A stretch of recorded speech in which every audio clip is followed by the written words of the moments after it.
But I want to share with you a dream that I had a few weeks ago. Well, a few weeks ago, it was actually last week. And in this dream, there were two Maasai, and the Maasai were underneath a big tree, and they had a fire going.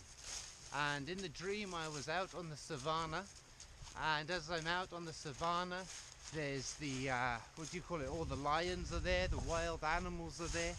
It's nighttime, and I see the two Maasai there in the distance under the tree in my dream, and they've got the fire going.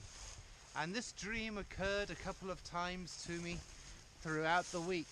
And then one morning I woke up, and the Lord was saying to me through the dream that the fire keeps the enemy away. The fire keeps the enemy away. Of course, we know from the Psalms, I think it's in Psalm 97, it says, a fire goes before the Lord and burns up all of his enemies. We see in the book of Isaiah that we as Christians can walk through the fire and we cannot be burnt, and the flame will not scorch us. So in the Bible we have fire that protects us and keeps us safe from the enemy. And I think this is key in the area of spiritual warfare. Once we've prayed through our home or somebody's house that's had spirits in it, we have to keep it cleansed.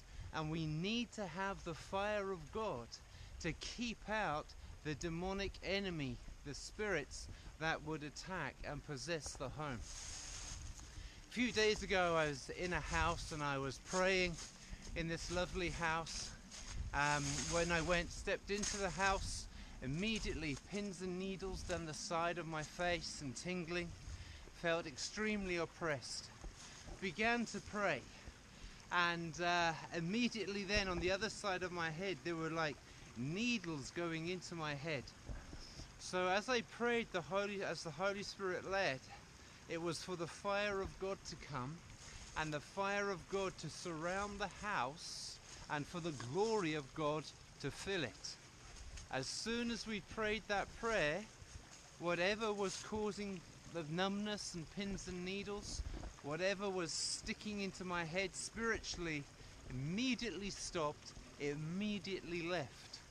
As believers, we need the fire of God around our homes and in our lives, and we need the glory of God in our home to keep us protected from the assaults of the evil one.